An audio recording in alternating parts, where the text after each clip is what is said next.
LoveLine. LoveLine is meant for an adult audience. LoveLine may contain sexually oriented content. Listener discretion is advised. This is LoveLine. LoveLine. With Adam Carolla and Dr. Drew. Hey, everybody, it's LoveLine. I'm Adam, that's Dr. Drew. Phone number, 1-800-LOVE-191. 1-800-LOVE-191. Dr. Drew's a board-certified physician and addiction medicine specialist. Yahoo. Yeah, saw Drew yesterday afternoon at the Dodger game. Yeah. Did you hang out for the Dodger game? Yeah. You did? Yeah, I was plunked because I had a bunch of kids with me, so they wouldn't let me in the fancy box seats where you guys were. Yeah, well, it took us like an hour to get in there, by the way. So I was with where you plunked all your buddies. Oh, really? Waldo, Ray, everybody. Wow, Billy. They're all there. Everybody's there, Billy. Good times. Yeah. Oh, I don't know what happened to my fancy tickets. I must have given them away to somebody. Yeah. So here's what happened. Drew and I, well, first off, I made my triumphant return to the Dodger Hollywood Night of Stars game after about an 8-year exile. I was like, longer than MacArthur was away from the Philippines. Do you understand that? True. I was gone at the equivalent of 2 World War IIs. He was kicked out by a famous agent. Who told the guy's about 60 years old. You told him to kiss your ass and that you wanted to fight with him. Well, okay. Here, but am I right or am I right? You were right. You were a little over the top, but you were right. You were in the right. What happened was literally 8 years ago, I was asked, and this is when the game was hardball. Yeah. The game we played yesterday, kiddies, was softball. We still had a good time. But they used to play, and then probably like since the 50s or maybe the 60s, they'd have this Hollywood Night of Stars, and Burt Lancaster would be out there with Charlton Heston and Bob Hope. And it was like, by the way, real celebrities. Yes. Now it's just me and the guy who played Bernie in Weekend at Bernie's out there on the mound hitting to like Mini-Me and a bunch of neighbors on sitcoms you never heard of.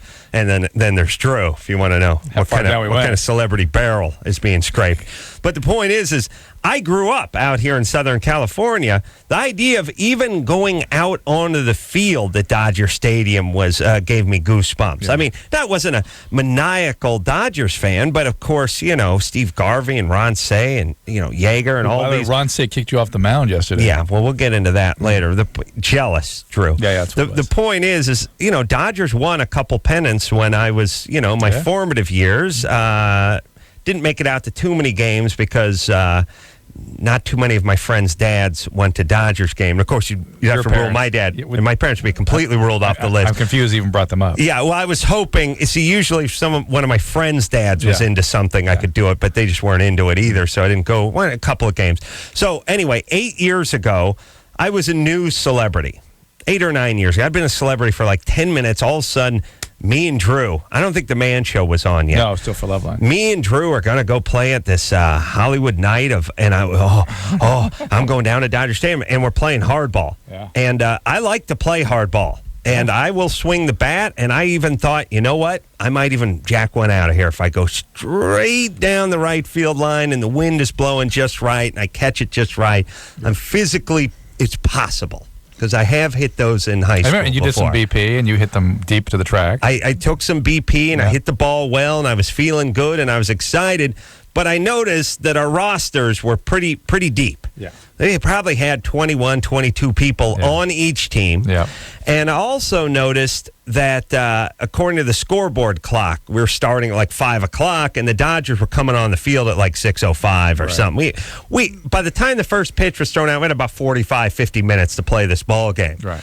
So I said to my a-hole coach, who I'd never seen before, who I thought was just a coach from the Albuquerque Mud Hens or something. I thought he was like a AAA coach. I didn't know he ran show business. I said to the guy, he was wearing a Dodger uniform and everything. Obviously, he took it pretty seriously.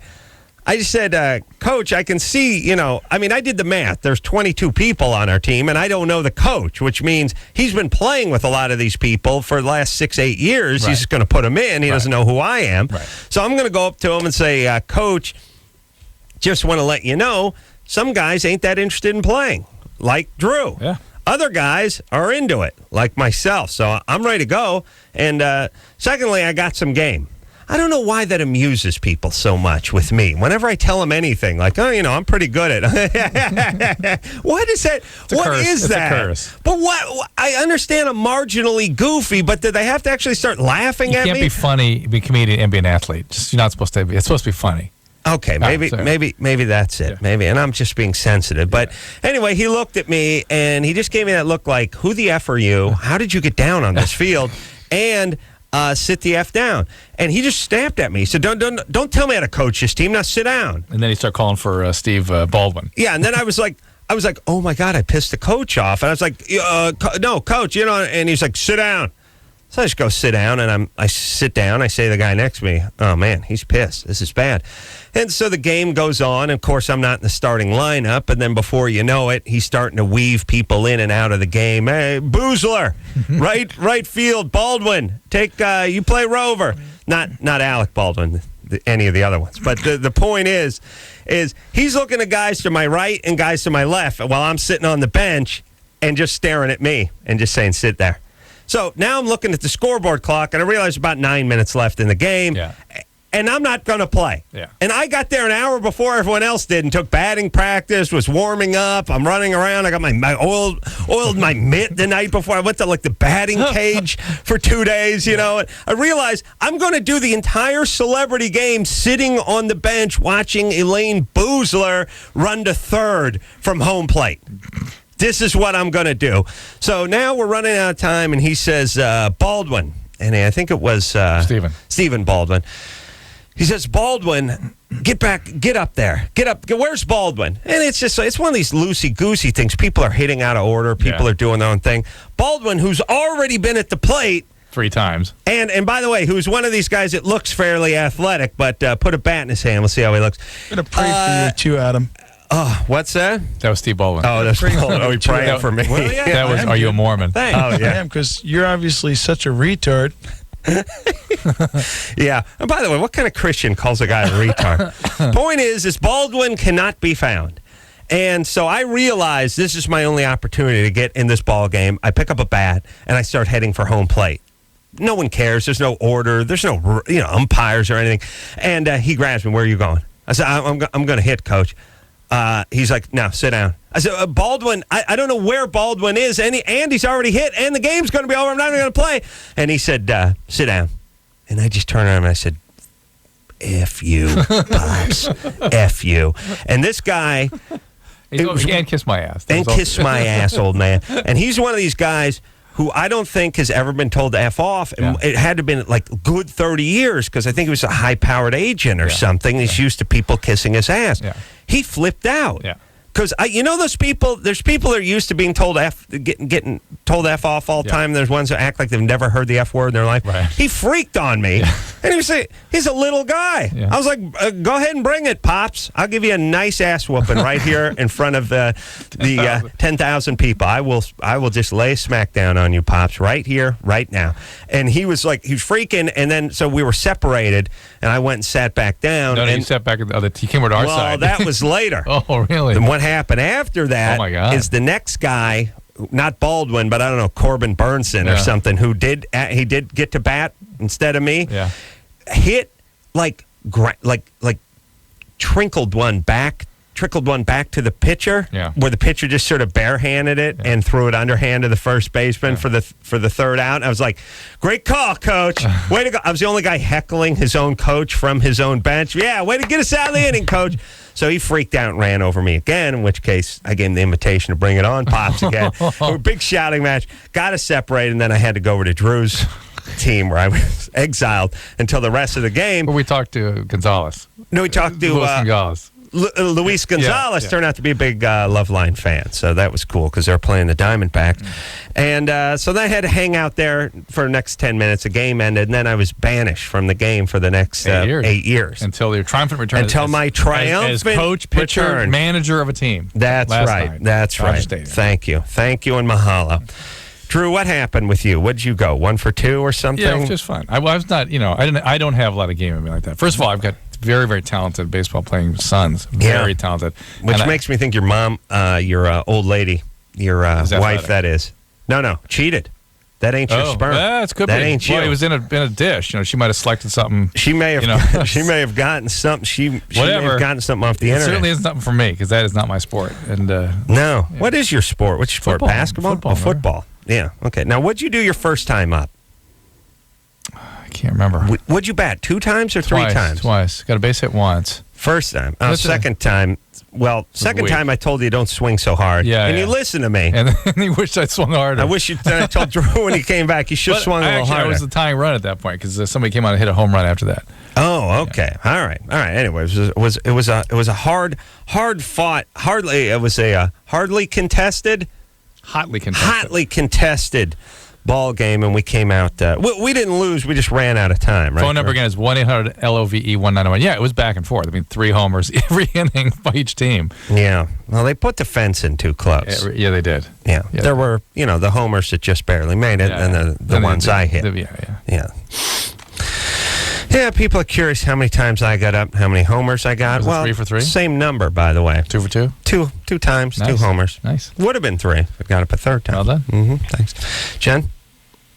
Hello? Jen? There she Hi. is. You're 20? Yeah, I'm 20. What's up?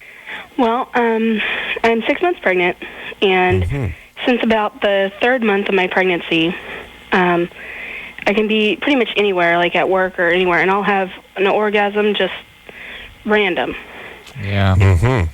Yeah. That's all that progesterone and all that pressure. Those 2 things, for some women, create that. It's frustrating for me because I can't have one during sex, but Oh, really?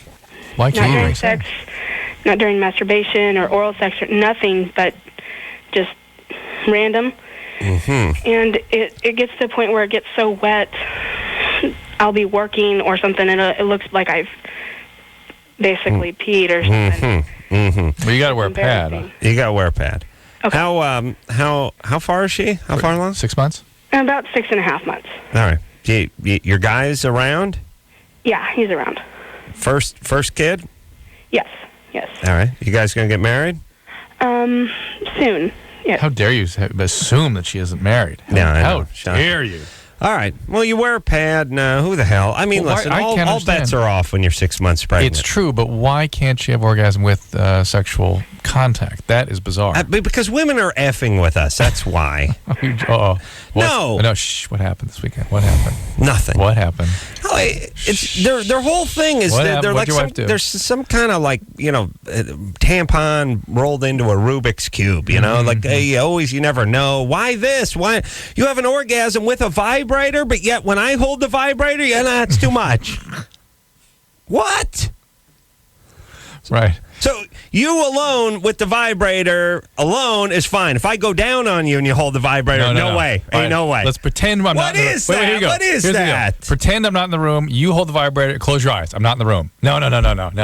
Yeah, I know. It's, look, so that's my point. Well, right. why try to, why try? It's like trying to figure out why Manson kills. It's like, who knows? He's a madman. We don't know. All right, but anyway, the high levels of progesterone are androgenic. They have sort of testosterone-like effects. And some women are sort of geared up by that, and then the pressure of the baby bearing down on the pelvis sort of causes that area to swell all the time. Yeah. And that adds to orgasm. And the last trimester, very typically. Speaking of pregnant, you were with my main man, Oswaldo, last night up in the seats. Oswaldo had the misfortune, and it's happened to many people in their life. Heavyset gal came by the new job site we're on and making a new TV show, got a new job site. Heavyset gal came by to pay a visit, and Oswaldo did the little bun in the oven thing with her. No bun, just a lot of oven. A lot of oven, no bun. How'd she react? Always uncomfortable, obviously. But the point is... And Oswaldo can't speak English. Thank God he can hide behind that horrible accent of his. But the point is... I mean, are you hungry? I would never... You just, I am so freaked out. That is my worst nightmare right there. That is to call and say, how many months along are you? Or when are you expecting? And have a chick just look at me and go, I just got a fat ass. Yeah, you don't even do it. I don't care if she's got quadruplets and she's 9.5 months pregnant. You do not say, what's happening? What's going on? Yes, that's the thing. I don't care if Callista Flockhart shows up in a unitard with a medicine ball stuffed in the front of it. I'm not going to, I won't say a thing. I'll rest my beer on it before I say anything. You wait. I just sit there with my, if they want to talk about whether they're pregnant, that's fine. That's the convention. The kid could be breaching. Yeah. The kids could be crowning. The head could be coming out of the vagina. I would just stand there. Yep. So, Dodgers, you're a couple games under 500 this year. We say now, head coming out, umbilical, dragging the kid by the umbilical cord. I would just sit there. I would just stand there and watch it. We could not say a word because I will never put. See, this is what everyone has to learn. Everybody, you only have to do it once and you learn it.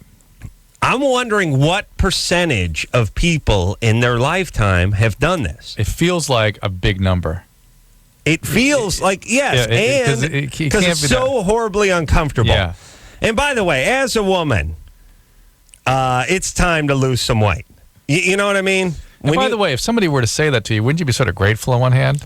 Be like, I got to take care of this. No. Well, I would. You know what I mean? First off, yes, I'm pregnant would be my answer, even as a dude. You know what I mean? Like, if I was a chick and somebody came and said, like, when are you expecting? Like, 6 weeks. That's it. That's weak. Yeah. But the point is, though, that's a message. You should get mad at the angry at the person who said it. You should go, ho. Well, thank you. I didn't realize. They probably do a little ho, and they don't oftentimes get mad at the person. It's just horribly uncomfortable no matter how you slice it. You know what I'm saying? Jeez. I just don't say anything. That's all. I'll tell you this. Let me impart a lesson to you kiddies tonight. You never really get into trouble for not saying anything. That's true. And you always get in trouble for saying stuff. All that gossipy stuff, that stuff where people go, look, I'm going to tell you something, but you've got to promise it. Don't say it. I even stop them. Don't even tell me. Yeah, I didn't want to know. Ho. Yeah. Yeah, it's like, I killed a man in Reno. Don't need to know any of that stuff. That's the best way to go through life. Do not pipe up. Everyone be quiet. Let's try it with Tim. Tim, you're 20? Yes. We don't want to know what the problem is. No. Whatever it is, it's your business. You take care of it the best way you see fit. It's none of our beeswax. Besides, we can't tell you what to do. Only Tim can tell Tim what to do. Drew and Adam can't tell Tim what to do. Just in case, though, go ahead and tell me the problem. Yeah, you can. That's why I called you. My ex, somebody that I was hooking up with, called me the other night and told me that she is now showing signs that she has HPV. What do you mean she's showing signs? You mean she had a pap smear and it was abnormal? No, she said that she's too afraid to go get tested and she now has warts. Mm-hmm. All right, well, that's not showing signs. That's having it. Okay, well, she has HPV. All right. And she didn't actually have the warts when we were hooking up. So she thinks she got them from you? No, I wasn't sexually active before her, so. Mm-hmm. So she's just manifesting now. She probably, maybe she's had them and feels guilty now or something. Did you use a condom? No. Well, you got them, and as does he has to have them? Pretty much. 2/3 of your friends already have them, too, so just relax. 2/3? You brought it up from half, like 2 years ago. He's calling from Newport? OC. Just doing the math. Well, that's how they do it in the OC. But Tim was a virgin before he met her, so, he doesn't run with what you call a fast crowd. All right. So the point is, it's very, very common, and it doesn't mean anything for you particularly. Okay. Most of the wart viruses go away spontaneously in about 3 to 5 years, but some persist. Mm-hmm. You are essentially always contagious, whether you see the warts or not, and it's just a reminder to wear a condom. And for her, she's got some issues. She's got to be very careful with her regular pap smears. And should I start showing, or? If you do, you get them taken off. It's important.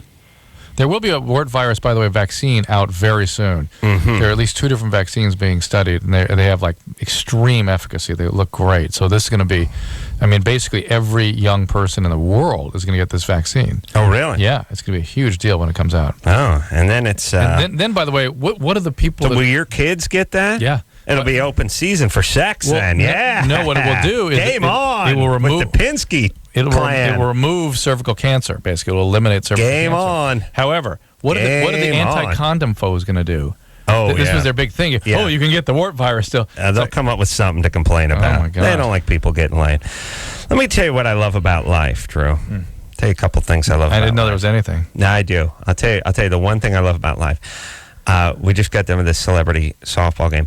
I like the idea, by the way, that probably the three guys in the game with three of the best physiques out there were the three of the worst hitters, most likely. That's what I love about life. Michael Clark Duncan. Huge guy. Michael Clark Duncan, who was in the Green Mile and But he's many you other know what I things. noticed is that you can really start to see after about 45, you start to see the effects of aging. I felt it myself too. I would tell you can't swing the bat. Drew, you couldn't swing the bat when you were 9. No, I could when I was 14. Please. I saw it. When did we played the first game, you were like 22. When I played my first Dodger game, you were no good. How dare you? Doing better. Now, here's especially swinging the bat. That's one thing. It doesn't matter. Yeah. All right. I mean, it does with many, You could see it was sort of, sprint. No, the guy looked like an idiot. Hope he's not listening. The point is Michael Clark Duncan is 6'6", 6'7". Yeah. He's probably about 265, 270, and about Slimmed down a bit, too, He by the slimmed way. down a little, about 4% body fat. Yeah. There's nothing but arms and a Yeah. 30-inch waist. Yeah. Looks like he could just make a fist and pound you into the cartoon. pitcher's mound, like a cartoon. Only thing is, you can't get the ball out of the infield. That's what I love. And then John Lovitz, who looks like basically a Tom Turkey. John Lovitz looks like he looks like a hat and 3 chins. Gets up there and hits a home run. That's what I love about life. And then I realized what the professional athletes are the guys that are built like Michael Clark Duncan, but have the bat speed and fluidity of the John Lovitz or yours truly. Yeah. You see what I'm saying? Yes, now you mix them both. Now you get to that level. Did you stand next to the Dodgers? They're big, huge guys. Well, baseball players are getting big. Huge. They didn't used to be big. It was Ron Say. Ron Say was there. Here's the other thing I couldn't stand either. I'm pitching for the team, and I give up like 3 home runs in a row. All I'm doing, I'm softball pitching. I'm just pitching underhand. I'm trying to put the ball in play. I'm trying to. The whole thing about it is I want to get the game going. I want to pitch strikes. I want people to hit the ball, put the ball in play. I don't care where they put it in play. I'm putting a little bit of arc on it, but I'm just throwing it over the plate. I get 3 home runs hit in a row. Ron Say comes out. He's clowning around. Give me that ball. He's going to cut me. He's going to pull me. He's going to relieve me. He goes in there. Now, Ron Say then proceeds just to throw the ball the exact same place I threw the ball, except for, of course, the next 2 guys just ground out. You know what I mean? And then he comes walking off the field and looks at me like, see how we do it? See how we do it? I'm like, By the way, that was your camera crew that put everybody up to that stuff. Oh, really? Yeah, you talked to your producer. Oh, okay. But the point is did Ron Say throw the ball any differently than I threw the ball? Why does the next 3 guys have to just hit slow-moving grounders back to the pitcher? Why does that work that way? The great magnet. But I thought I had the great magnet on my side. Evidently not. All right. Let's take ourselves a... Phone number, 1-800-LOVE-191. Give us a call. We'll take a quick break. We'll be right back after this. Hello, this is your radio. LoveLine will be right back.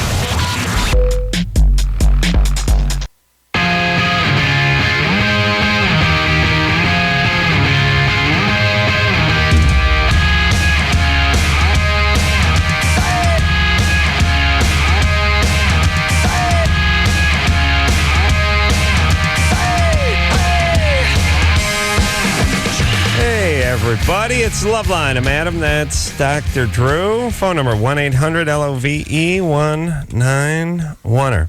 Saw Mr. and Mrs. Smith this evening. Oh, how was that? I bet it was good. It's good. Yeah, I bet. Yeah. Looked good. Good chemistry. I want to see War of the Worlds when it comes out. Yeah, I do too. Yeah. Yeah, it's good. Everything's good. I want to again appreciate the LoveLine support I've gotten from my show on Discovery Health Channel Wednesdays. It's basically midnight.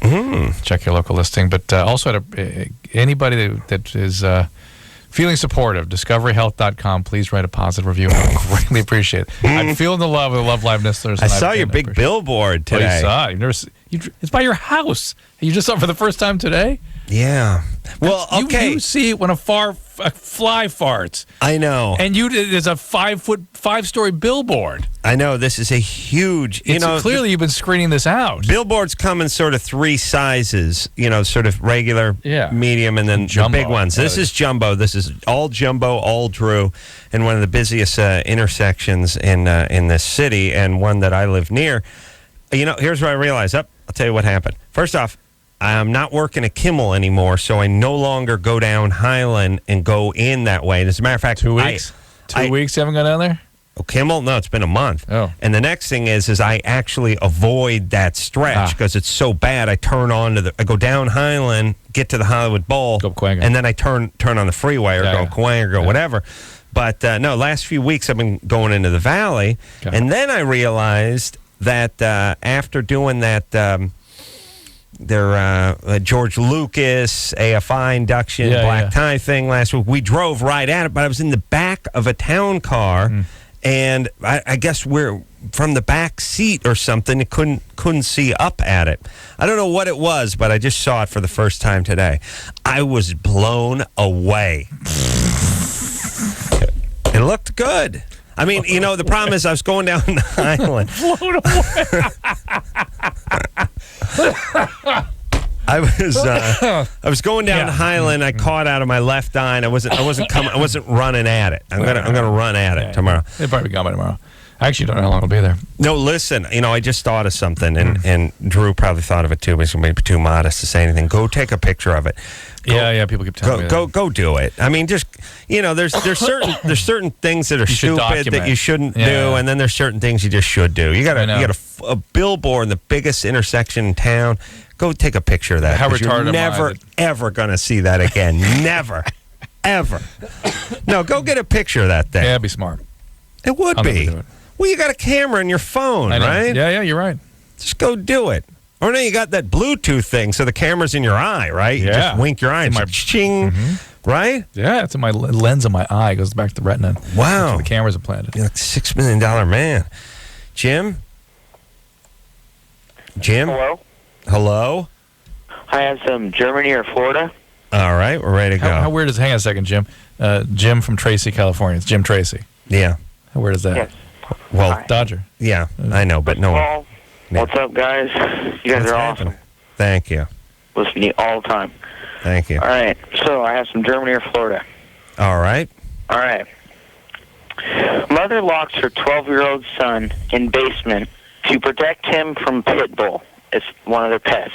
The son finds a way to get out. You heard about this? No, I'm going Florida, That's though, what I'm because thinking, too. Florida. It feels black to me, I don't think they got those in Germany anymore. Jim, we're going Florida. You're going Florida? Florida.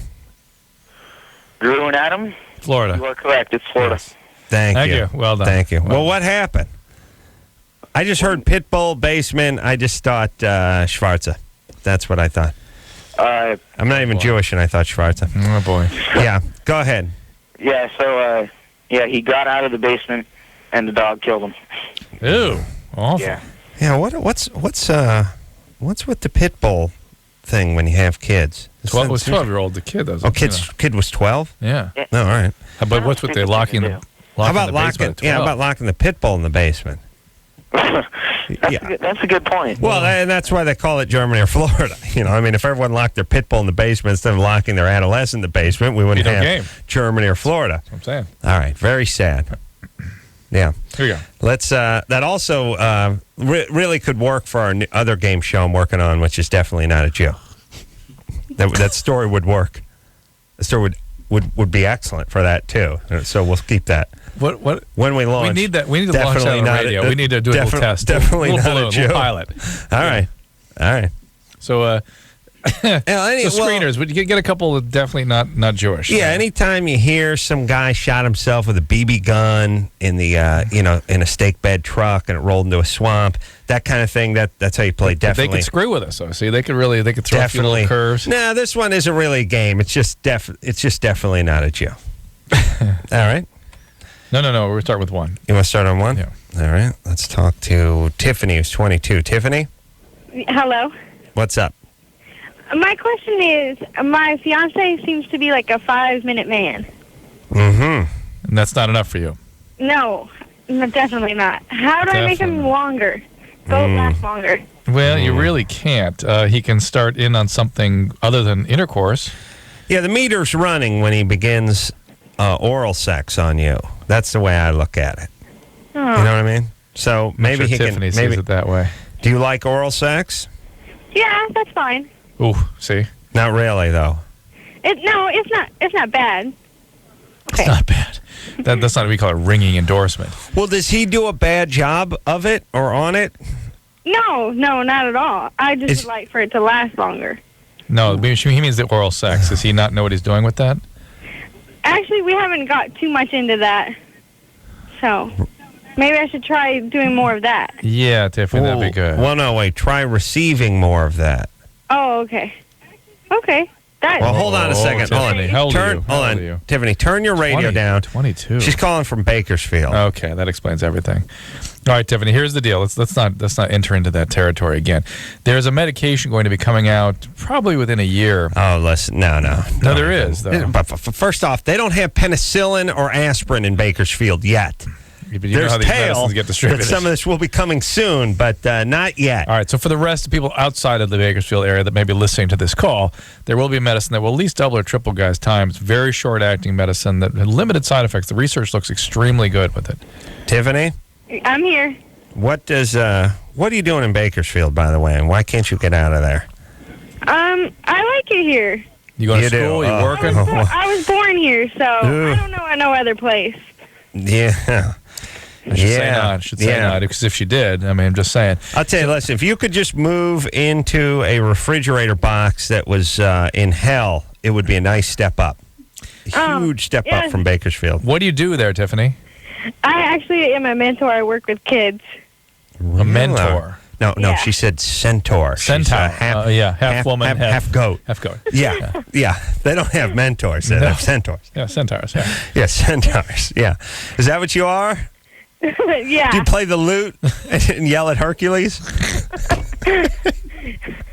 Yeah, I'm one of the goddesses. Yeah, baby. Now, what do you do with those kids? Usually try to help them in school to be more productive. This is like a but in Bakersfield, this is your own family, right? No. Really? Man, you must and there must be a never-ending supply of kids from effed up families. That's true. There you go. Well, there you go. It's smart. No, I mean, if you're gonna, sell Gatorade, go to a hot place. Yeah. Do you know what I mean? And if you want to work with troubled kids, go to Bakersfield. That's very true. And what does your 5-minute man do? He's a truck driver. There we go. Now it's starting to smell a little more like Bakersfield. So here's the thing.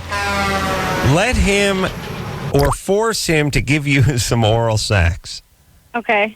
And because he is not going to add too much time to unless hold on. Here's the thing. If a guy's with a girl and they've been together for like a few years and the guy's just sort of he wants to get his. Yeah.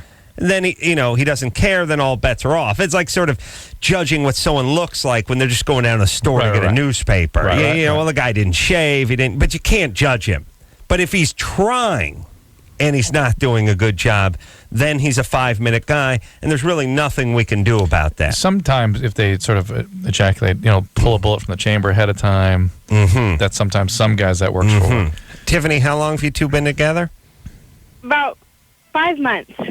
All right. Yeah, he should be at his best right now. Not only that, though, they need to be exploring other avenues. He needs to give you some oral sex. He hasn't offered any of that? No. It's time you do that. Do you enjoy that? Yes. There we go. Okay. All right. Case closed. End of story. Speaking of mentoring, you're going to have to work with some of those kids on that, too. A man's oral technique is very important as he gets older. Okay. That's very true. All right. Okay. All right. How old are these kids you work with? From the ages of 6 to 10. All right. Oof. All right. All right. You doing a good job? I'd like to think I am. What's the number one problem they have? Behavioral. They can't seem to mind their teacher. Yeah. They act out. And they're all guys, right? Yeah. All right. All getting beaten on by their families. Yeah. That's what we do. We just have these effed up families. Dads get drunk. They beat on their kids. And then their kids are sort of unleashed onto society. And by the way, when you have a dog that's a bad dog and a dog that's abused or a dog that's aggressive and you just leave the gate open and the dog runs down the street and mauls a kid, it's your fault. Who the hell gets sued? Yeah. They sue the dog or they sue the owner? Yeah. Of course they sue the owner. They kill the dog. They kill the dog and sue the owner. When you got a 12-year-old kid who's smacking teachers and beating the crap out of other kids, let's go ahead and take the parents to task there. How about it? Nature or nurture? Well, at least force them to step up and have some responsibility. And by the way, those people understand that concept with the dog. They keep the gate closed. Right. At least have an evaluation. Sometimes it's not the parents' fault, but they're doing everything they can, kind of thing. But then society should step it a little further. Then bad genes. That's their fault. All right, let's keep going. All right, I'm just saying the fact that we can crap out as many kids as we want, we can abuse as many as look, Drew, knowing what you know, if there was a child and that child was ritualistically physically abused, or at least consistently physically abused, yes. And then that as a youth, and then that child somewhere in high school, just all of a sudden in a fit of rage picked up a baseball bat and hit.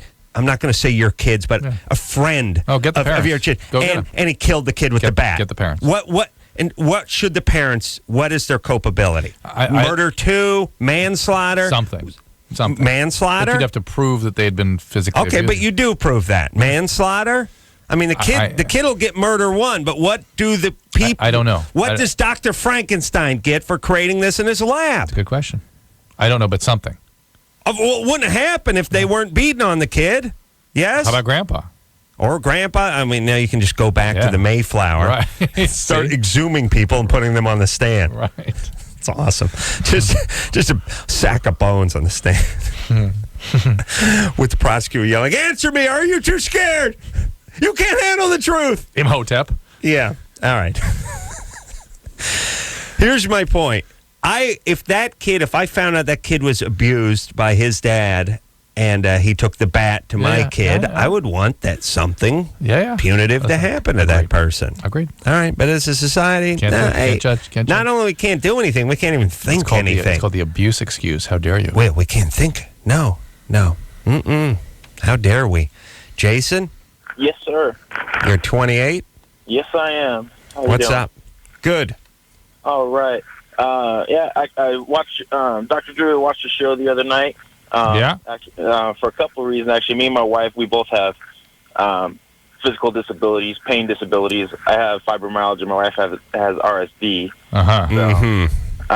Drew just hears junkie whenever you say it, by the way. Actually, I am an addict, so a recovering addict. But one of the biggest... Hang on one second. Shocking. But there's an interesting corollary in this, is that the fibromyalgia from addiction usually gets better in about a year. So let's see how far. What was fibromyalgia? Was it chronic fatigue syndrome? Was it Epstein-Barr? It was just like it was depressed people who wanted to do drugs. Thank you, Jason. Go ahead. All right. So how long have you been sober? Was it 20 days now? So I relapsed that 4 times. So that fibromyalgia will get better in about 6 months. Can't we just stop calling it something? It's mostly a sleep disturbance in the early parts of recovery, because your sleep is a mess, right? Well, that's been a problem. Another thing too is the pain, because coming off of the painkillers, taking so many for so long has made the pain worse. But the pain also will mostly go away in about another 2 weeks, generally speaking. Anyway, what's your question? So I had 2 questions. One regarding that was me and my wife, unfortunately, we only get, because of both of the, mainly her disability actually, is that we only get to have sex maybe about once every 6 months if we're lucky. So one thing is, how can we improve that, different positions or whatever, because her, with the RSD, she has, a lot of back problems and leg problems and everything. So. What's RSD? Reflex sympathetic dystrophy. It's an autonomic dysfunction in an extremity usually. Is it an actual something? It's an actual something. It is, here's what I think that is. It is an actual something. Right. And it's a dysregulation. It's a severe disorganized, the thing you had done for your sweating? Yeah. That's kind of how they treat this kind of thing too. It's that system is sort of disorganized, not working right. Yes, Speaking of sweating, was it about 170 in here? I know. Thank you. It's ridiculous. Right. Yeah. But it's associated with what? Oh, she actually had the spinal, because watching a show at the Orgasmatron, she actually had the spinal cord stimulator implanted for the RSD also. And she actually she didn't get the stimulation the way that I guess the one doctor found out by accident. Didn't get the orgasm. Yeah. Yeah, but they can position it. They can change the position in such a way that it can do why that. can't she have sex with you, though? Because here's the deal. Here's the deal. Because she's a sexual abuse survivor. Nope. Sexual abuse in the past? No, not sexual abuse. She's had physical abuse from her ex-husband. Jason, I care. Go deeper. Go back. Go back to her dad. you. Go back to her grandpa. Well, the main thing is the physical. Basically, is that she can't. Is because it causes too much pain for her. Is the thing. All right. So. The spinal cord stimulator for somebody like you might be an excellent alternative. The fact is that they found that these spinal cord stimulators they put in to sort of affect the way pain is read by the spinal cord. Yeah. If you put it in the right place, will actually cause or help cause orgasms. True. You know what I need? I need you to put together one of these wallet laminated little cheat sheets for me. So, it's like RSD. when people, but it's like RSD, and you just write equals sexually abused. And then, so, like, when I'm talking to someone, they're like, oh, yeah, I have fibromyalgia. And I can be like, ooh, junkie. Ooh, okay. Because sometimes you're not, especially with all, like, the PSD and the PTSY and the BFD and everything, it's like you're not sure. It's wait a minute, did this guy get in a motorcycle accident, or he's just depressed and strung out on Vicodin? Here's the thing I want you to remember about all this, though, is that we want to sort of lay this off on psychological problems, but the stuff he's describing actually are neurobiological. This is his brain not working right. Yeah. His brain can't regulate pain. Hers can't. There's all kinds of crazy what's called autonomic dysfunction. Their central nervous systems aren't working right. And it's not psychological because you almost can't reason you can't treat them out of it. Yeah. Very well. Anyway. Well, either way, it's like somebody's schizophrenic and you just saying, come on, get it together, buddy. Exactly. It just can't be done. There's a part of the brain called the insular cortex that sort of it determines the emotional valence or importance of a stimuli. And it doesn't work right in people with chronic pain syndrome. It puts extreme importance on every little pain. But you know that when a woman was sexually abused for some time, she's going to have, what is the... all kinds of pain. What is the one? What is the main one they have with the... pelvic pain. Yeah, but with pelvic... PTSD? PTSD? Yeah. Pelvic... Post-traumatic. Yeah, what is that one? Endometriosis or... Yeah, it's like pelvic inflammatory. Yeah, is it PID? Yeah. What do we hear? They give it a different name. Well, it's interstitial cystitis. They call it. Yeah. Anyway, there's about 15 of these things that just equal either nuts or high, and it's just good if you would get me this thing. I could because I don't want to attack some guy with Lou Gehrig's screaming his uncle abused him sexually. Well, you know what I'm saying? You've been known to do that, but sure. Only when you intend to do that. Get out of that! Get out of that wheelchair, faker! And then dumping him, and then yelling, "Get up!" while the crowd gathers, going, "Come on, quit faking!" And then the kick in the ribs. It can get ugly. It can get ugly. I could be asked to leave the theater. Let's take a little break. Pregnant and smokes pot. Eey. All that after this. LoveLine. We'll be right back.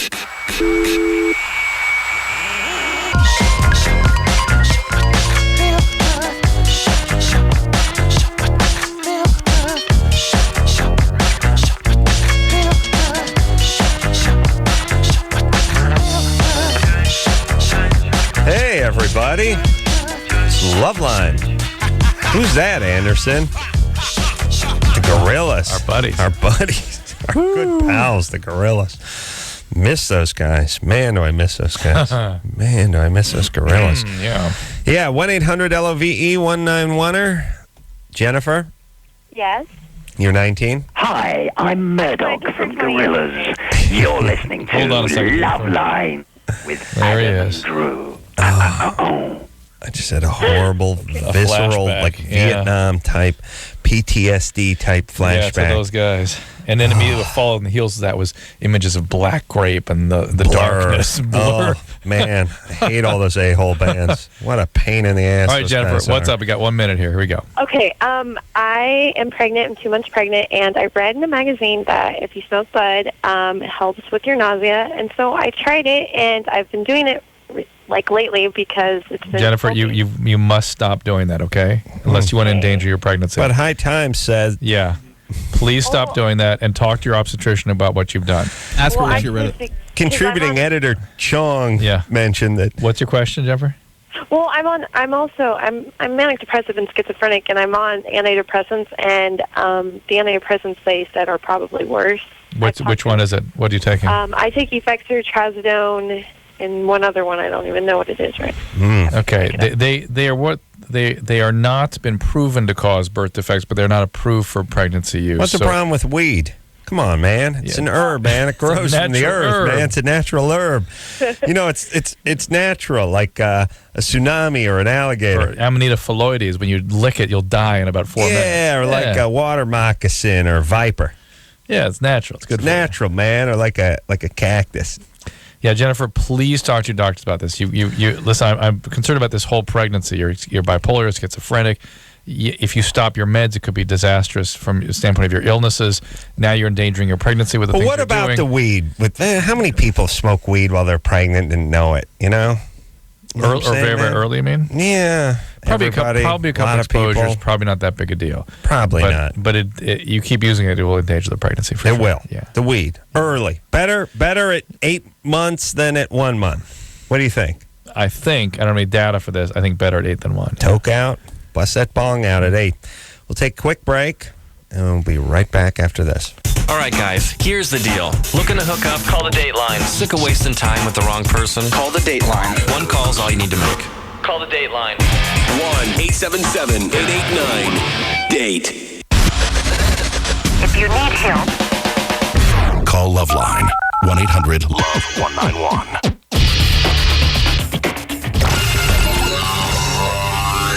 LoveLine with Adam Carolla and Dr. Drew. Call LoveLine at 1-800-LOVE-191. Live 105. Alternative. San Francisco.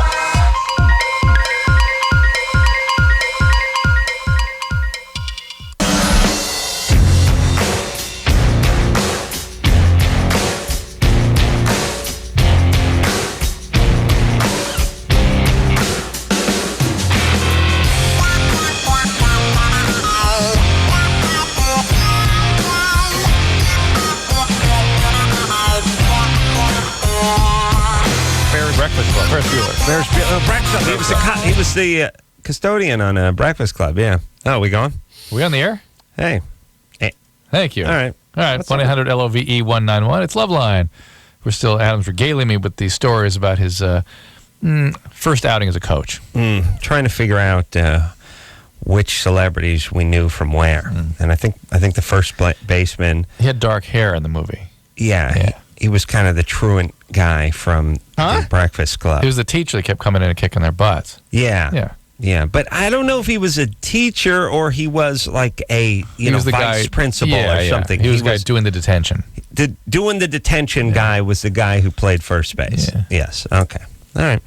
You ready to rock? Let's go. Hey, guys, real quick. You know how old I am? I actually snuck into Dodger Stadium when I was a kid.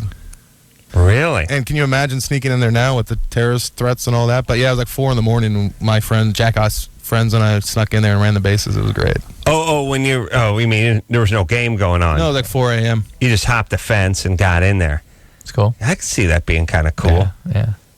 I snuck onto the Universal Studios tour when I was a kid. Really? Yeah. It used to be a way you could do it. That's how Spielberg got your house now, probably. Actually, I did it twice. What were you saying, Anderson? That's how Spielberg got his start. He just hopped off the tram and set up an office and started directing. Bungalows. Yeah, pretty much. What? He got to know. It's a really good story. He got to know the security guard there, and the guy just thought that he was supposed to be there every day, and he would just show up to his bungalow and call and say, "I'm over on the Universal lot," and he got his start that way. Wow, that's how Drew got this gig. Wow. Hey, I snuck in. I was about to say as a kid, which I did. Like I snuck in when I was like 12, but I also snuck in when I was like 28 too. I forgot. You know, the way you do it as an adult is you'd go through like the restaurant, and then you'd get some sort of hand stamp, or you'd buy like a thing of fries and get a hand stamp, and then enter the park through the back of the restaurant, and then somehow work your way back in. But fascinating. That one I did when I was in my late 20s. I forgot about that one. Dan? Yep. 22? Yep. Let's see, you're gay? Mm-hmm. You want to adopt a child with your partner? Yeah. When you say partner, you mean you're not a cop. You mean gay partner. Yes. life partner, like you and Jimmy. Yeah. No, we're cops too, though. Oh, well, yeah. Gay police. You ever hear that Cheap Trick song? Yeah. So, yeah. So what about it? What's the question? My question was basically is what is that going to have like an effect on the kid as he's growing up, or is like he's going to grow up and be pissed off, or? Listen, whenever you adopt a kid, half the kids that are adopted are a little screwy anyway because whatever reason they got taken away from their parents or the parents dropped them off. You know what I'm saying? Well, there can be issues. Nature and nurture, there's usually a couple of issues there. This isn't going to help, but it's still whatever it is, two loving, fill in the blank, women, men, whatever. It's going to be better than what they would have got, and they'll be fine. There's no really deep data yet on gay couples and adoption, that kind of thing. I mean, would it be better if I adopted a younger, instead of maybe? No, if you're going to adopt a 23-year-old. Yeah, you want to adopt somebody. Adopt a guy's a year older than you. You try to get somebody at the moment. Then you can have sex with them too. You don't want a bond that's disconnected with the parents. That is what screws kids up. Yeah, what you don't want is 3.5 years old. No. And then the second thing you don't want, or at least I wouldn't want, is that open adoption crap. Weirdo white trash mama coming by every couple of weeks. Honey. Yeah, don't want that coming by the house. No. I mean, everyone thinks this open adoption thing is so great because it has the word open in it, I think. It's sort of like, oh, look at you donated an egg. No, you sold it for $8,000 on the internet. You didn't donate anything. And by the way, open adoption, you gave your kid up for adoption. What it is you didn't feel like you're up to raising the kid, either emotionally or financially. So you let someone else raise it. You just come over and visit it like you dropped your dog off at a farm. Yeah, it's like I don't want someone's crack whore mom coming by the house trying to show interest in somebody's kid. Hold on. All right, stop, Dan. Dan's not gay. I know. Sorry, Dan. Well done. Nice try with the gay, Dan, but we ain't buying it. Are you? Thanks. Hang up, you boy. Whatever. Dan, you ain't gay. Come on, Dan. Dan, be honest. I swear to God. No, you're not. You want to talk to my coworker? Your coworker? My coworker. I'm at work right now. Oh, he'll be able to straighten this right out. Hey, ask what Dan did today. What'd you do today, Dan? Well, I went hot tubbing with a friend. Why didn't he go to the gay pride parade? Yeah, what about the gay pride parade where Drew was grand marshal of? That's the 25th and the 26th, and I'll be there. Who's today? Oh, hold on. First off, listen, Sergeant Friday, Sergeant Fag Day. What? Anderson? They don't hear him. They don't hear Anderson? They don't hear me. All right. Well, here's the other thing, too. Sometimes they can hear Anderson, sometimes they can't, which is always ultra confusing. First off, Anderson, why do you know so much about the gay pride Well, actually, it was in Beverly Hills, and it screwed everything up. I was trying to get across town.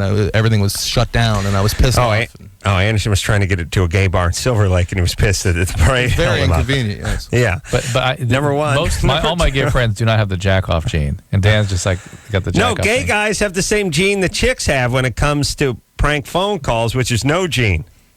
Sorry. Were they? Dan. Yep. Gays don't have the prank phone call gene, therefore you can, or don't have the jack-off gene, which means you cannot be gay. You can't be making I don't want to crack whore moms going by here. Yeah. They don't have that. Your kind does not permit those kinds amongst the ranks. Now the phone's falling apart between Anderson and the phone. I don't know what the hell. No, he's saying what's nothing, up and anymore. I'm on air right now. Okay. Well, listen. Thanks, Anderson. Boy, it'd be great if it was the other way around, wouldn't it? Well, you guys answered my question for me, so. Yeah, and I tell you that Let me talk to your coworker to confirm your gayness, though, by the way. Okay. All right. What's his name? His name's Cloud. Cloud. Confirm my gayness. Tell him I'm gay. Yeah, tell him I'm gay. Yeah, there you go. Cloud. Yep. Cloud, have you ever seen Dan blow a guy? No, I haven't. All right. And what else? Does he ever take any me days? Doesn't show up at work? Is just going to take a me day? No, he really is gay. He's really gay? He's really gay. You have a confirmation of that? Yes, I very much know that he's gay. Are you gay yourself, Cloud? No, I've actually called before. Oh, okay. And I worked at an adult bookstore down in Southern California. Oh, okay. And I've actually called before. I'm the guy who called actually about my girl. Just don't care.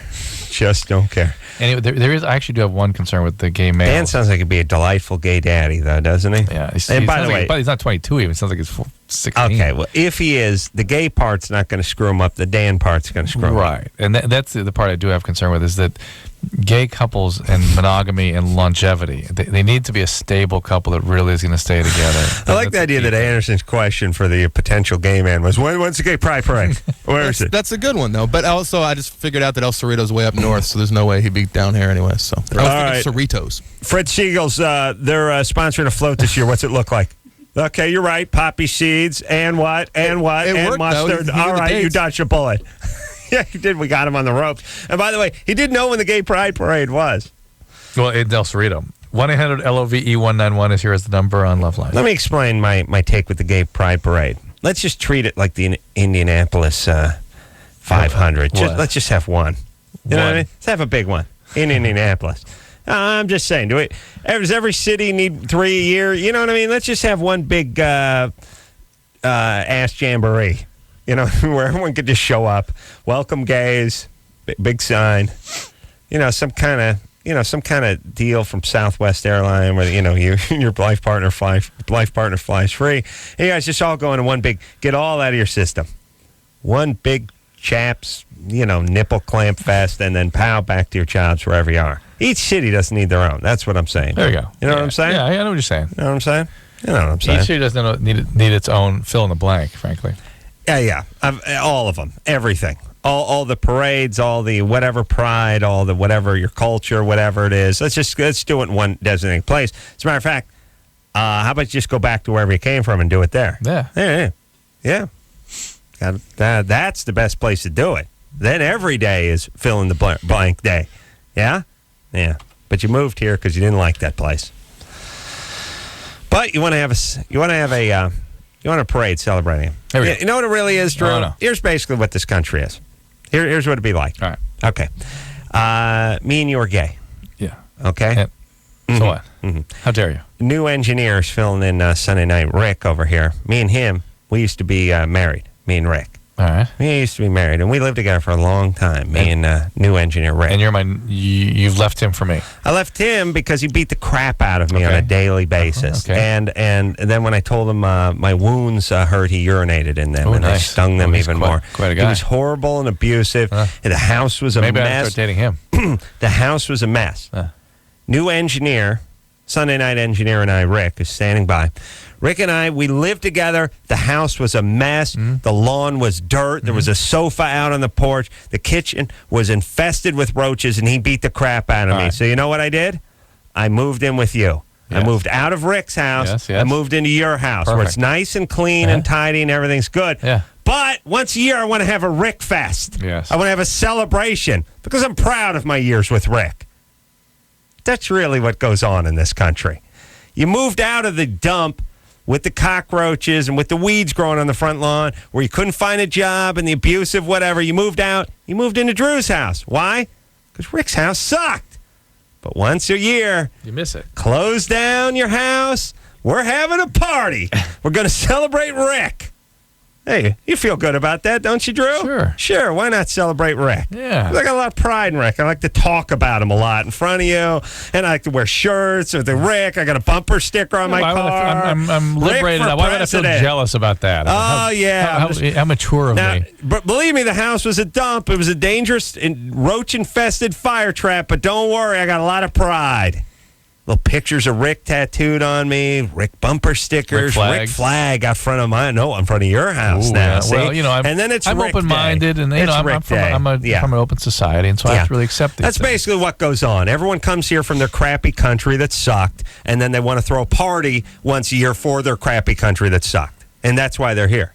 Yeah, look, you love your country, go back, go enjoy it. It's utopia. You left because they were torturing your family and trying to put a burning tire around you, but it's a great place. Get the flag. Hang the flag. Fly that flag proudly.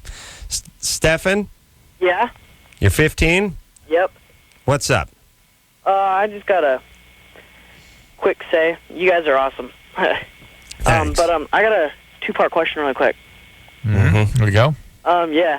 I started masturbating Hold on, but let me tell you something about Engineer Rick. Hung like a thermos. I feel better then. Yeah. Yeah, it's good. Yeah. No. Let's go have a parade. I mean a big thermos. I mean the kind you put soup in. You know what I mean? Yeah. Not the one you send in your kid's lunch pail. The one that iron workers guys use. You know what I mean? The big coffee dispenser we put down. Actually has a pump on the end of it. Top it. Yeah. Yeah. Mm-hmm. Steven? Stefan. Or Stefan. But can't Here we go. Here we go. All right. Can't this be Steven too, or is it something else? No, with an A. It's It's Stefan. got to be Ian. STEF. All right, go ahead, Stefan. Okay. Stefan, go by Steve, would you? Stefan's gay. Here we go. Thanks. Here we go. Here we go. I'm trying to help. I'm trying to help you, buddy. Go ahead. Okay. I started masturbating when I was like 11, Mm-hmm. and Interesting. since then, I'm 15 now, but it's just like, I don't know what it is, like the feeling or something. It just kind of isn't the same as when it started. The bloom is off the rose, Adam. Yeah. He's been at it now for 2 years, and it's Yeah. just, doesn't have the same How do you thrill. rediscover your hand? I'll tell you. First off, there's many ways to do it. How about a romantic weekend with you and your hand, where you just get away from school, the pressures of school, and peers and stepmom and all that. You just take the kid. You get to go up to like Idlewild. Just go up there. You have some spa treatments, your romantic dinner with your hand. Yeah. How about surprising your hand? It's all right. How about surprising your hand with flowers? When's the last time you did that? It's all right. How come you have to see the movie you want to see every time? What about the movie your hand wants to see? Your hand wanted to see Fever Pitch, but you didn't want to see that. No, you called it corny and sappy. No, you wanted to go see End of Days. Here's the deal, Stefan. Have you lost sensitivity, anything like that there? Yeah. And let me tell you something about your hand. You ignore it long enough, it starts seeing other Johnsonses. I'm just worried. I'm wondering if let me tell you something, Drew. Hold on. This may not be a problem with Mr. Hand, though. I just want to tell you that I ignored my hand. Uh-oh. In my hand, it left me messages. It took it out on you. Oh, I'm sure. I came home one day and found it on another penis. Oh, my God. I was shocked. How horrible. It was horrible. It was my best friend. Oh, my God. Whose was it? Whose was it? It was Chris's. That's the thermos, right? Yeah. I was shocked. Chris or Rick? You mean Chris? Chris? My old buddy, Chris, yeah. Chris, I think I meant Chris, the new graduate from junior college. No. His brother, by the way, I saw at Starbucks today, and he was elusive about the graduation issue. Yeah, like it's never going to happen. But the point is do not ignore your hand. It will stray. It will stray, and you'll pay the price. We've since reconciled. I'm surprised you still talk to the hand, and Chris, for that matter. Yeah. The hand, we had gifts. I gave the hand a golf glove. He did one of those things. He never does that. He never does that anymore. He did that for me, made me happy. And we're back. We're in good shape again. Stefan? Yep. Yeah. Well, look, this means it's probably time for you to start experiencing a woman. Well, no, hey, hold on a second. Well, I'm not a virgin. You're not? No, I'm straight, nothing with the hand or anything. You're a virgin. What? You're a virgin, though. No, I'm pretty sure I lost my virginity when I was like 12, 13. No, you didn't. No. Whatever it is, it's sort of dubious and doesn't really count. You did something, you did half of something once, like maybe in a jacuzzi, brushed up against something outside of a bathing suit. What do you mean? You didn't do anything? Yeah, pretty sure I did. Pretty sure? What does that mean? It was a while ago. It was like 2 years ago. It was my mom lived with her boss out in Port Orchard, and so like she had a daughter named Crystal, and I went out there on the weekends. Well, the word crystal does make sense, but no. First off, you would know if you had sex with somebody. Number you wouldn't one. say pretty sure. And number two, you don't go 12 or 13. You go 12 or 13 when you're 43. You don't go 12 or 13 when you're 15. Yeah. A year and a half ago. You know how old you were. You know what grade you're in. You know exactly what happened. So stop it, Stephen, please. You're giving a people's virgin. names out and stuff. That's people don't do that. Okay. Yeah, well, gentlemen don't do it. Oh, yeah. I got another question, though, a quick second part question. Yeah, what was the first part? I haven't That was the first part. But does masturbation have any effect on the size as you progress, No. like with doing it? Like, No. does it have any effect on how? think that's his concern. It's not like a tube of toothpaste where you just squeeze all the toothpaste out of it and there's nothing left. I think that happens. Yeah, nothing like that. Nothing? No. No. Stefan's all over the place. Yeah, Stefan is all over the place. Who names your kid Stefan? Maybe that's not his name. It didn't sound like a Stefan. He defended it, though. Yeah, you're right. Yeah, he wouldn't have defended it. You're right. Yeah. And who goes by Stefan? I'm gonna pray for you too, Adam. That's your name. That's Stephen Baldwin. I'm gonna pray for you too, Adam. 1-800-LOVE-191 is the number. Oh, yeah. When I I did Howard Stern, I don't know, a year ago or something. I had a lovely time because I don't know why Stephen Baldwin came up, but I think what happened was I was doing Howard Stern like a year ago, and I was talking to his producer, Gary, and I'm like, so what's the schedule? And he's like, well, Stephen Baldwin's going to come in here from 7 to 8, and you're going to come in here at 8 o'clock and finish out to the end of the show. And I said, good. Do me a favor. That Stephen Baldwin, he's a blowhard now. He does nothing but talk about Jesus Christ and thump his Bible and everything. So just go ahead and get him out of there by 8 o'clock. Then I'll show up at 8, and we'll do the news and everything. It'll be awesome. So, of course, I'm such an idiot. Like, you just can't tell those guys anything. So, of course, I show up at 8, and it's like, how'd Stephen do? He hasn't showed up yet. Uh-oh. He's not here yet? No, he's running late. Were you actually in the studio? No, I was out of the studio. Yeah. Well, when am I going in? Well, go on in. So I go on in, and I sit down. It's like, hey, Adam's here. And then, wait, you were in the studio? I went in after that. In New York? Okay. Yeah, New York. Yeah, oh, sorry. Yes, I was in New York. I'm sorry. I was sitting in the studio in New York. And, of course, I'm sitting there just making a little small talk. And then, of course, 10 minutes later, hey, Stephen Baldwin's here, buddy. And then Gary, comes up and like, yeah. Adam said on the phone yesterday Stephen was a blowhard and he was dumping his Bible and he's a pain in the ass. We want to get him out of here. But, Stephen, sit on down there next to Adam. Adam, is that true or what's going on? Did you tell that to Gary? It's like, yeah. Really? Nice. And, of course, when you say the things that are true, and it's like, what were you talking about? I don't even know. I don't remember. First off, even saying some of that. You just go, it's very, like you just like, very uncomfortable, inappropriate. Very inappropriate, very uncomfortable. All right, when we come back, I'm tired. All right, Breck. Lucy's 29, tempted to cheat on her husband. Doesn't get sex as much as she wants. Lucy? Yes. I don't know any Lucy, only Lucy Lawless. I bet Lucy's hot. Lucy's a hot sleeper name. You know what I mean? I'm not a stripper. No, sleeper, quietly sleeper. hot, Like Christy's a hot name. Yeah. Oh, no, Lucy. Yeah, what's your nationality? Mexican. Oh, yeah. Yeah, that's a Mexican name. Yeah, I was thinking red-haired Lucy. And I parade around. That's Lucille. Right. All right, so what's up? I just want to know, how can I engage my husband after 4 years of marriage? Sex is just it's not thrilling. I've had better, unfortunately. Mm-hmm. What are you missing? What do you need? You want to go to break? Yeah, we'll go to break. All right, hold on, Lucy. Drew, you act like you're gonna give her what she needed. No, I'm just curious what she's talking about. What do you miss? What I'm gonna put you down for? When you need like a double order of sausage and a side of schlong.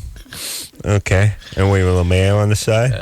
Put a little mayo on the side. Yeah. Oh, extra mayo. Done and done. Yeah. You want a wet nap with that, baby, or just that comes on back? Yeah. Remember, we got to go to the bottomless nut barrel. Just go get yourself some nuts. Yeah, Drew. Here you go. Break it down. All right, let's break it down. Let's go. Let's get on. Let me say this, Drew. Say this. I was at Dodger Stadium yesterday, so was Drew. Yeah. I went over to that. I was down in they got some new club level thing where you get to eat good food and all that kind of stuff. But went over to the big peanut barrel. Yeah. Got myself some peanuts out of a big peanut barrel. 55-gallon nice drum of peanuts. But I just thought about this. Probably doesn't go all the way down. Probably a floor, round piece of plywood put there about 8 inches down from the top. Therefore, not bottomless. Not bottomless, and possible midget hiding in it. Oh, definitely. I mean, otherwise you wouldn't put the false bottom on it. There's got to be something in there. Now, here's the thing, Drew. Do you think that goes to the bottom? No. Do you think the thing goes halfway or above? Above. It'd be harder to. It's gonna be hard to fill. Penis will get stale down there. Yeah. Okay. Yeah. Okay. Moldy. Take a and that hole, that cork hole in the side. So the midget breathes out of. And a viewing port. And you know what? People like you can buy. You know what happens. Yeah. When you're at the club level, you use it like a glory hole. That's what I'm saying. Right. All right. Boy, Adam's been at the peanut barrel for like 20 minutes. Boy, he loves those peanuts. Well, see, those in the know sort of shorten the penis barrel. Penis barrel. Is that what you call it? All right. Oh, not peanut. Yeah. Not peanuts. We'll take a quick break. We'll be right back with Lucy after this. If you need help, call LoveLine 1-800-LOVE-191.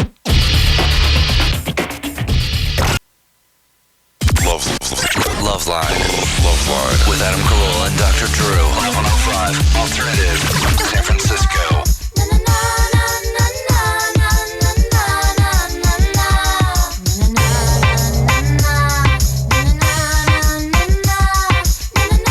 Hey, everybody, it's Loveline. I'm Adam. That's Dr. Drew. Phone number 1-800-LOVE-191. Drew and I were just talking about the decent-sized earthquake we had out here in Southern California this morning. It's one of these ones that was just a jolt, though. You know, with some of them, yeah, they hang on. This one wasn't one of those. I was in Palm Springs. It was big down there. Wow. Yeah, because that's where the epicenter was. And you know, the thing about earthquakes, well, I got a couple things. First off, I've lived in Southern California my entire life, experienced many earthquakes. Don't know what one feels like when I'm not in bed, though. I would have no idea what it felt like if I was standing. What is that? I've never not been in bed when there's an earthquake. That's not a big one. The big one's always 4 a.m. to 6 a.m. Decent sized ones, or in this case, 8:30 in the morning, but Sunday morning. Right. Normally you might be out of bed, but it's Sunday and you're sleeping in. And never when you get to bed. It's not 11 o'clock. No. Ever. And here's a couple of things. First off, if everyone in Southern California should pay me to stand up. Because we will not have an earthquake if I don't invert myself. And I'll have to learn to sleep like leaning against a cot mattress or something with like a shade on and some earplugs. Yeah. But I am convinced, and I've been here my entire life and been through every earthquake, that one cannot hit if I'm on terra firma. Yeah. If I'm actually standing up, no way. We're not going to have it. So what ends up happening is every single earthquake I've ever felt has woken me up out of a dead sleep. And which is, by the way, the worst way to experience an earthquake. Yes, it's because there's the whole part about I didn't know what was going on. Yeah, you know, my wife slept through it, and she was like, I had a dream that you'd farted and that the house rolled down the hill. Like, you just have these, here's what your mind does. First off, I don't know why my mind doesn't just quickly jump to earthquake, but your mind just sort of, here's what your mind does. Your mind doesn't want you to wake up. Right. Your mind says, let him sleep. So they just incorporate some jackhammering into a dream you're having or something like that. The dog's jumping on you or something. Yes, something going on in your dream so you don't get woken up. Right. I like that part of my brain, by the way, that wants me to lie there and just die in my sleep. A big part for you, too. It's huge. Point is I immediately woke up because I don't sleep very hard. And I was like, we're having an earthquake. And then my next take is fantastic. Because I have so much, I'm still like I'm in the 9th grade and hope I don't have to go to school the next day. Like, I just hope, good, an earthquake, man, the whole city will fall down. I won't have to do whatever I'm supposed to do. Even if I like what I do now, or part of my crap is falling down, I still am happy that something's going on. That's an old primitive part of you, too. But listen, except for that, though, isn't there the other thought, which is immediately, how big, how long? Here we go. Mm-hmm. How big, how long? Mm-hmm. Because you never know. It could be huge and go for 2 minutes, or just like a pow and it's over. Yeah, and see, my whole thing too is I used to do earthquake rehab on buildings. I used to structurally engineer buildings, or at least build them, retrofit them so they wouldn't fall down in an earthquake. So I know what's going to fall down, what's not going to fall down.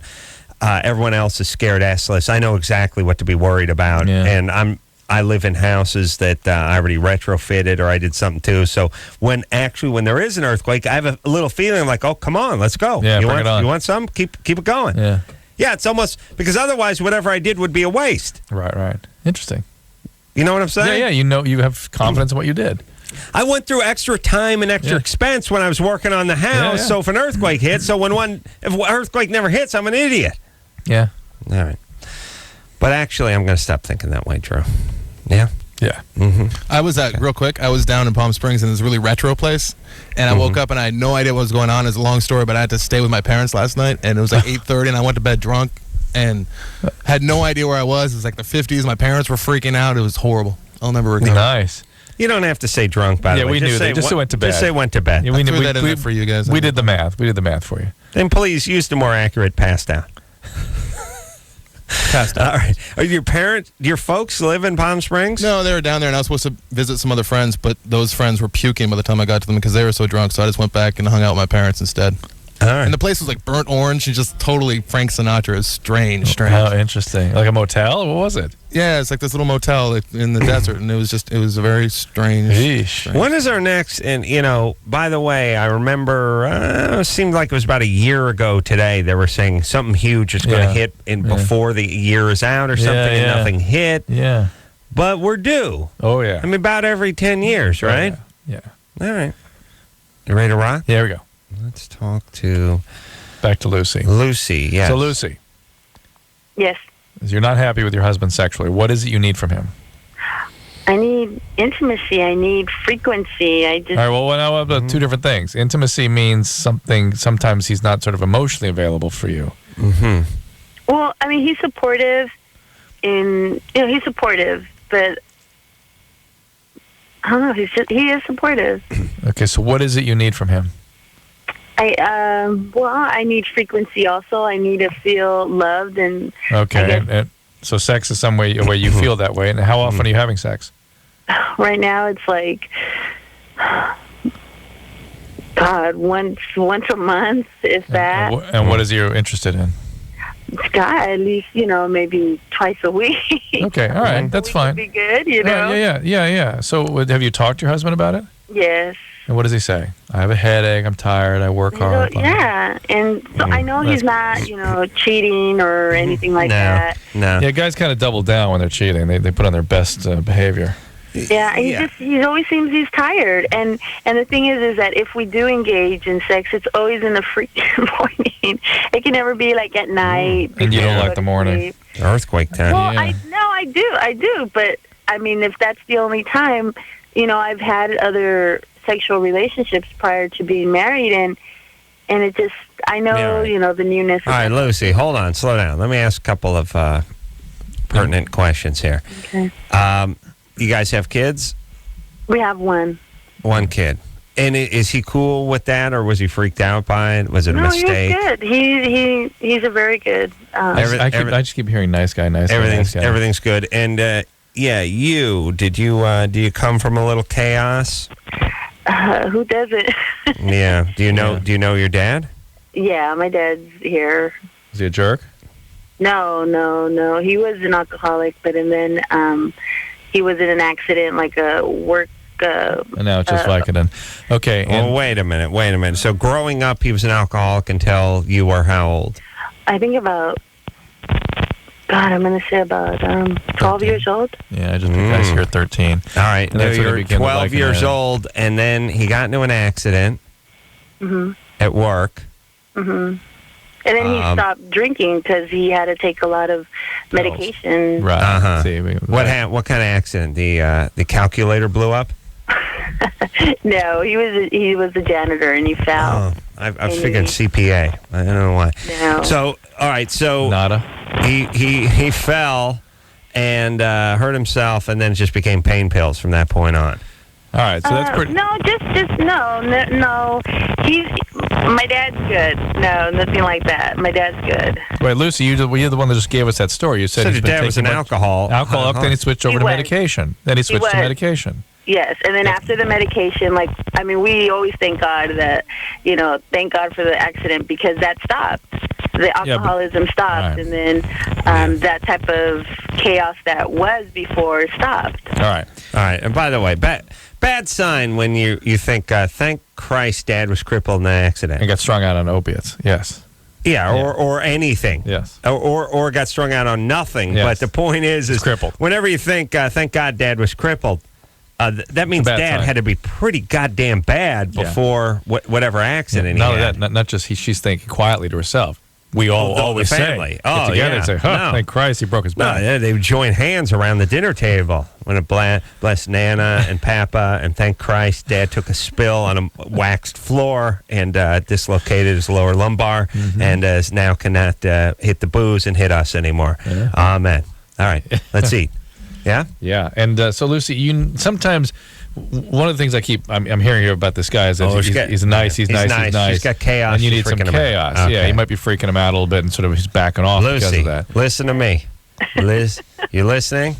I'm listening. You come from some chaos. Well, there's one of the possibility that he's doing a bunch of drugs and not because she could actually be into him, but he's doing drugs. It's your guy. What's your... My husband? Yeah. Did you smoke pot or anything? No, he's No. not. Okay. All right. Here's what's going on, That's Lucy. what's disappointing her. I don't know how to cure this, but No, here's that's what's not true. here's what goes on. You come from a little chaos and you have a little energy. Yes. Your husband is a nice guy, and he ain't flipping your cookie because he is a nice guy. He's not dangerous. He doesn't have that crazy chaotic energy. There's nothing to fix on him. He's not a project. Now, he is recoiling a little bit because he's freaking out a little bit about your energy. And what guys do is guys become like cats. They just, with a toddler running around the house, they just get up on top of the refrigerator. They're like, I don't want to deal with it. I ain't going. I'm not leaving the house. I'll be up here on the fridge. Yeah. I don't want to deal with it. Yep. And you don't even have to say anything. They just feel. He feels her energy, and he, in a way, feels like, just instinctively, I don't even know if he knows it on a certain level, maybe, but probably not. His thing is just, I'm just going to stand back and let that fire burn out. Yeah. Well, what ends up happening is she ends up banging one of his friends and telling him and trying to goose him out of get him off the fridge. Now she's going to try to act out enough to get him off the fridge. Oh, boy. You know what I'm saying? Yeah. All right. Listen, Lucy, if your dad was an alcoholic and then strung out on whatever, you got to get some therapy on your kid's behalf so you don't F up your kid. And there's a cheap way to do that. You go to Al-Anon, get a sponsor, work the steps. That will have some impact on this. Anthony. Yeah. You're 20. Yeah. What is up? Oh, man. I don't know. I just wanted to call and ask your guys' opinion on something. I got, when I ejaculate, I can shoot it about 15 feet. Have you measured? Yeah, actually, I had my girlfriend bust out the tape measure. Really? And it went. That must have been humiliating. Right from his upper bunk to a stepmother's forehead, which right about 15 feet. Good times. Right in the reading room. Nice. She was doing knitting. Wow. 15 feet. She really and hold on. First off, is your room that's a good one, isn't it? Now hold on. Is your room carpeted? Is it carpeted? Shag or yeah. No. Yeah. Well, no. Where did you test it? Here's my thing. If I'm the girlfriend, I'm like, look, let's take this one outside, or let's at least move it out to the garage, or let's put down a slip and slide. Yeah, or let's go. Let me roll down. I got some 6 mil Visqueen. We're gonna roll that out. Tent this place off. What did he do? I won't find that out. Anthony. Yeah. What kind of surface were you on when you did this? Were you in the house? Unfortunately, yes. Is there carpet? Oh, it's an apartment. You see, yeah. I'm the guy who gets we the got place wood next. floors, though. It's all good. You did. I was on wood floors. Yeah. I'm guessing your apartment doesn't have 15 feet in it. You just sound like the kind of guy. Sure does. It does. Where were you? Huh? You were in some hallway? Yeah, actually. And you were standing there? Yeah, I was just standing there, and it's been going on for about 6 months now. So I was kind of like, hey, come here, I want you to check this out real fast. And you stood up and you did a little thrust action, and you you give the same trajectory they do the human cannonball. Sure. With they don't point the cannon flat, and they don't point it straight up. It's just that sort of 45 that works the best. Yeah, and then around 45. Then she put the tape from where your feet were to where the furthest piece of moisture was. The furthest piece of spooge was 15 and a quarter or something like that. Pardon me while I if just remember vomit right. now. All right, hold on a second. I'm just going to vomit. Drew, you understand what? That is from the wall behind you to wall in front of you. Yeah. That's a long way. Hold on. Oh, did he hang up? Was that wind aided? He's on 5. Oh, he's on 5. Did you have a wind at your back? Because it's not going to count. It's going to have asterisks by it if it goes down the record book. You were indoors, yes? Okay. 15.6. It's technical. It's too much. It sounds too far. Even the great Peter North couldn't go that far. Yes, Drew? I'm outclassed by What do you this think about it? conversation. Tumors? What do you think? I don't know. All right. And now, when you're masturbating, what do? Just smack the ceiling fan? No, dude, I don't really got to do that too much. Oh, man, if I was your girlfriend, I would insist that you did at least once before we got together. You know what I mean? Like, my whole thing is like... smokes pot, too. Oh, I got to get this guy down under 10 feet before we get it on. I would be like blasted off him. You know what I mean? Like a water rocket. Anthony, smoke a lot of weed? Yeah, kind of. All right, listen. Whatever you got, that's fine. Drew, could it be some sort of tumor or something? Nothing I'm aware of. You're fine. All right, focus on your job and less on your semen and more on whatever crappy job you have, all right? All right, man. All right, and don't smoke so much weed. All right. All right. God bless you and your girlfriend. Oh, boy. 15'6" sounds... It's too much, Drew. Yeah, it's a long way. Maybe he's like swung himself around like a whip. He did the whip like they do with the ice capades? Yeah. Yeah. Different? Yeah. We'll just... All right. Listen, what happened to the whip?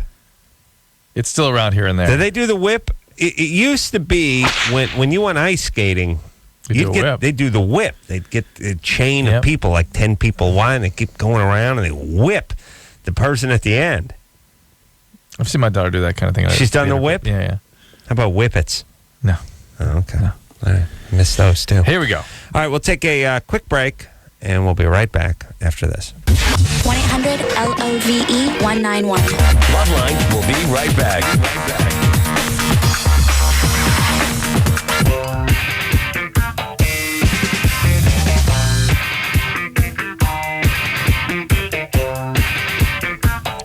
Yeah, get it on.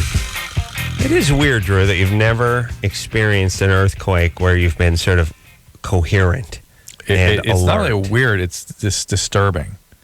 Because I think it affects your psyche or sleep forever when you live in this town. Yeah, I mean, I've never felt an earthquake in this town when I've been dressed, on my feet, and aware of my surroundings. Right. It's always, what's that? Is this? And then it's like, are we really? Well, it's always. Should I run? Yeah. Should I get it? Should I start running? Should I wake up whoever else is in the house? Am I really experiencing this? Am I having a dream about it? Yeah. Then there's that whole part too. There's this part too. Did you feel that last night? No. Oh yeah, maybe. I thought I felt something. Yeah. I didn't feel anything. Well, they're like 4:30 in the morning. I swear, maybe it was a car backfiring. Like, there's that part where you think you're crazy, too, because you're not sure. And then it's sort of quasi-disappointing because when there are huge ones, there's no mistake in that. Yeah. That's a whole different experience. I'm just saying, would it be possible for me to actually be awake for an earthquake just once? I've experienced 10 good ones since I've lived in this city and never been flat on my back and passed out at every single one of them. That's all. Just one where I was up. That's all I ask. Jessica, and by the way, I'm gonna, the next one, I'm gonna be in a tunnel going under a river, and God's gonna be like, "Hey, Corral, you want to be awake, right? Yeah, have fun on a bridge, freeway overpass. Have fun. Yeah. I'm gonna be at the top of an extension ladder, changing a flag or something. Because there's gonna be now some cruel irony where I'm actually undergoing some form of eye surgery or something where I'm completely lucid and there's a laser that's gonna cut my nose off. You know what I'm saying? Yes, I do. Wow. Yeah. Well, you've set it up. I've set it up. You set it up. It's gonna be perfect now. All right, Jessica. Here we go. All right. Here we go. Okay. Here we go. All All right, here you go. Here we go. Jessica, Hi. 16. There we go. Here we go. There we go. Okay. So, I had a couple questions for you guys tonight. Here we go. There we go. Yeah? Okay. Here we go. Okay, let me ask you something quick, Drew. Now, I want to strangle Jessica, right? Right. That means she's an abuse survivor because you always want to abuse survivors. Right? That's just the way it is. I'm just saying. Right. I'm not an abuse survivor. He abuses me every night. Something must have happened. No. Something happened to Anderson. There's some kind of personality disorder there, obviously. Drew, we'll talk about it after the show. Grandfather sexually abused her as a kid. Dad doesn't know. Now, Drew. Yeah. That part where we said, here we go 26 times, and she just did that, not going to play. And then actually at a certain point when it seemed like we were going to hang up, said, well, I'm ready to ask my question. We said, here we go. And she did the silent thing again. Is that passive-aggressive thing that makes me want to strangle all abuse survivors? Yes. Yeah. What is that? Obviously they're angry. You'd be angry too if your grandpa abused you. It's a particular posture. When horrible things happen to children, the immediate sort of thing the brain does is assume they caused it. It's a way of avoiding the horrible feeling of powerlessness of having actually something random happen to you. Right. And when they believe something that they've caused something to happen, they now go out into the world believing that they control everything and they make bad things happen to them all the time. So every interaction starts with, well, this is my world, I'm in control of it. This very grandiose sort of landscape, and I'm going to make bad things happen to me. And so they make sure that you react negatively. I know it sounds like we're making much ado about nothing, and it doesn't sound like anything to anyone who's listening, but I feel it like a ton of bricks. I feel that sort of anger because I get angry immediately. You should read that and go, okay, I know this is an abuse survivor who needs my empathic attunement. All right. Sweetie, how can we help you tonight? My grandpa touched me for like 3 years. Yeah. And my mom found out because she read all my diaries. But my dad still doesn't know. Is it his dad? So I was just wondering, how do I tell my dad? Is it his father? Yeah. That's up to your mom to do, I'd say. You got to get some treatment for what you went through. If you and your therapist decide it's a good idea for you to talk to your dad, that's fine. But otherwise, it's up to your mom to take care of this. I'm not allowed to go see a counselor. My mom won't let me. Why? Because I don't know, my mom has like this weird insecurity about counselors and stuff. Well, because she was sexually abused probably too. Therapy's for losers. And you need to at least talk to somebody at school. You've got to talk to somebody who's professional. Did your grandfather, how old were you when this began? 9 years old. Ugh. And what did he do? Did he have sex with you? No, but he gave me oral sex. Oh, my goodness. It's even weirder. Scratchy beard, bad Greek fisherman's hat. Jessica, this is going to affect you rather profoundly. I really would strongly urge you to get some treatment. Jessica, please, baby. This guy, by the way, should be shot with a goddamn whaler's harpoon. He just should. And he should be, you know what they should do with this guy? They should stand him up against a couple sheets of plywood, stand about 2 feet in front of him, and just shoot him with a whaler's harpoon, just stick him to that goddamn plywood, and then we let my tacros go on his ass. Just performing oral on your 9-year-old granddaughter just means you're, in my mind. By the way, murder, I understand. Yeah. This, you know what I'm saying? Yeah. Like, unless you have a tumor, you need to be killed. Or if you have the tumor, we'll remove the tumor and then we'll kill you. Yeah. All right. Get some therapy. Please, just tell somebody. We'll take a break. We'll be right back. All right, guys, here's the deal. Looking to hook up? Call the Dateline. Sick of wasting time with the wrong person? Call the Dateline. One call's all you need to make. Call the Dateline. 1-877-889-DATE. If you need help, call LoveLine. 1-800-LOVE-191.